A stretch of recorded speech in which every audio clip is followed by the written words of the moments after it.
My shift leader tried to tell me I couldn't go on an early break because I couldn't walk, so I quit in the middle of my shift on our busiest day. So, a bit of relevant information. Back in January, I found out I had a tumor in my tibia in my left leg, and it was pretty bad. I went for a appointment with a surgeon in April, and he told me I couldn't work at that time because of a risk of snapping the bone, so had my surgery in June and finally returned to work. About 2.5 weeks ago, even though I returned with no restrictions, I was warned I still have to be careful because it's still fresh, and if I push myself too hard, it could end badly. So, this previous Sunday, I was working, and that is our busiest day. I was a curbside shopper and was on carryout. About an hour and a half into my shift, my leg started hurting so bad I couldn't walk. I wanted to cry in pain. I asked my shift leader if I could go on my break 20 minutes early because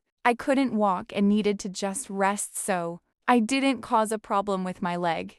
She responded with, "I'm in pain too. This is a team effort, and unless you have a doctor's note, you can't leave break BTW." I did have a doctor's note, so about 5 minutes later, she let me on break anyway after taking a breath. I thought I'm done with this. I've had multiple issues with her before and nothing was ever done. So after my 15-minute break, I went to a manager and said, "I'm done."